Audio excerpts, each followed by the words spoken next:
Doctor Bikram बिरूली ने अपनी उपलब्धियों से इतिहास रचकर झारखंड का नाम पूरी दुनिया में रोशन कर दिया है। आदिवासी समाज से ताल्लुक रखने वाले डॉक्टर बिरूली ऐसे पहले शख्स बन गए हैं जिन्होंने एआई यानी कि आर्टिफिशियल इंटेलिजेंस पर पीएचडी की है, वो भी अपनी मातृभाषा हो में। यह न केवल झारखंड के लिए बल्कि पूरे भारत के लिए गौरव का क्षण है। एक वक्त था जब ओडिशा के मयूरभंज जिले में स्थित सिमलीपाल के जंगलों में एक बच्चा गाय बकरी चराते हुए पेड़ की छांव में बैठकर किताब पढ़ा करता था। वही बच्चा आज एआई की मदद से अपनी मातृभाषा हो को डिजिटल दुनिया में जिंदा रखने का काम कर रहा है। डॉक्टर बिरूली का शोध विषय था हो भाषा के संरक्षण के लिए कृत्रिम बुद्धिमत्ता यानी कि एआई की पहचान का अनुप्रयोग, यानी ये जानना कि मशीनें कैसे इंसानों की तरह किसी आदिवासी भाषा को समझ, बोल और पहचान सकती हैं। ये विषय सिर्फ तकनीकी नहीं बल्कि भावनात्मक भी था, क्योंकि जिस भाषा को दुनिया धीरे धीरे भूल रही थी उसे अब मशीनें याद रखेंगी। इस पूरे शोध में उन्होंने 3 उन्नत एआई तकनीकों यानी कि automatic speech recognition, named entity recognition और पार्ट ऑफ स्पीच टैगिंग पर काम किया। मतलब मशीनों को यह सिखाना कि जब कोई हो भाषा में बोले तो वह आवाज को पहचान सके, शब्दों के अर्थ को समझ सके और वाक्यों की संरचना को वैज्ञानिक रूप से पढ़ सके। यहीं से शुरू हुआ हो भाषा में दुनिया का पहला ASR डेटा सेट, जिसे डॉक्टर बिरूली ने खुद तैयार किया। उन्होंने हो भाषा की ध्वनियों, शब्दों, व्याकरण और वाक्य संरचनाओं को डिजिटल रूप में संग्रहित किया ताकि कंप्यूटर उन्हें समझ सके।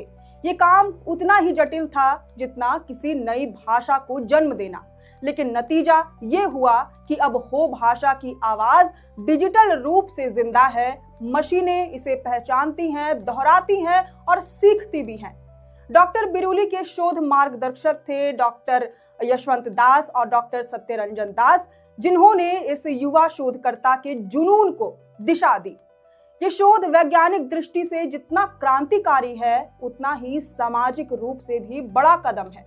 आज जब दुनिया की सैकड़ों आदिवासी भाषाएं लुप्त हो चुकी हैं, तब डॉक्टर बिरूली का ये प्रयास आने वाली पीढ़ियों के लिए एक पुल साबित होगा जो परंपरा और तकनीक के बीच जुड़ाव की कहानी कहता है। लेकिन बिक्रम की यात्रा यहाँ तक आसान नहीं थी। 1996 में उड़ीसा के मयूरभंज जिले के सिमलीपाल वन क्षेत्र के बीच स्थित सुदूरवर्ती गांव माटकाम साही में जन्मे बिक्रम के पिता पुरुषोत्तम बिरूली गाय बकरी चराकर परिवार का पालन पोषण करते थे और मां जंगल से पत्ते लाकर 6 बच्चों का पेट भरती थी। बचपन में बिक्रम अपने पिता के साथ जंगलों में जाते, लेकिन बैग में एक किताब, कॉपी और पेन जरूर रखते। 1999 में उड़ीसा में आए विनाशकारी चक्रवात ने उनका घर उजाड़ दिया। कई दिनों तक परिवार ने सहजन साग और पानी पीकर गुजारा किया, लेकिन बिक्रम ने पढ़ाई नहीं छोड़ी। जंगल से साल और अन्य वन उत्पाद इकट्ठा कर बाजार में बेचते और गांव के बच्चों को ट्यूशन पढ़ाकर पढ़ाई का खर्च निकालते। बाद में वे जवाहर नवोदय विद्यालय बागुड़ी बालेश्वर पहुंचे, जहां से उन्होंने 2013 में साइंस स्ट्रीम से +2 की पढ़ाई पूरी की। लेकिन 17 साल की उम्र में परिवार की जिम्मेदारी ने उन्हें पंजाब खींच लिया। वहां वे दिन में कॉलेज में पढ़ते और रात में काम करते। AGC पटियाला में उन्होंने कंप्यूटर साइंस एंड इंजीनियरिंग में बीटेक पूरा किया। 2018 में वे Kalinga institute of social sciences Bhubaneswar पहुंचे और indigenous knowledge science and technology में MSc के लिए दाखिला लिया। यहीं से उनके मन में अपनी मातृभाषा हो को बचाने की आग और तेज हुई। उन्होंने हो समाज लाइव नाम से एक YouTube चैनल शुरू किया, जो आज लाखों लोगों के लिए भाषा और पहचान का माध्यम बन चुका है। डॉक्टर बिक्रम बिरूली ने अपनी मेहनत और उपलब्धियों से ये साबित किया है कि एआई सिर्फ रोबोट या चैटबॉट बनाने की तकनीक नहीं, बल्कि एक ऐसा औजार है जो किसी संस्कृति को मिटने से बचा सकता है।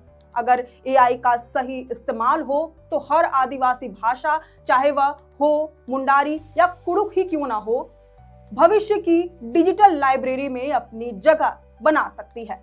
डॉक्टर बिरुली ने यह भी साबित कर दिया कि गरीबी, भूख और संघर्ष से भी बड़ी चीज है जिद, अपनी पहचान को बचाने की जिद। और जब ये जिद विज्ञान से जुड़ जाए तो भाषा भी अमर हो जाती है। खैर, अब इस पूरी रिपोर्ट पर आपकी क्या राय है, ये हमें कमेंट करके जरूर बताएं।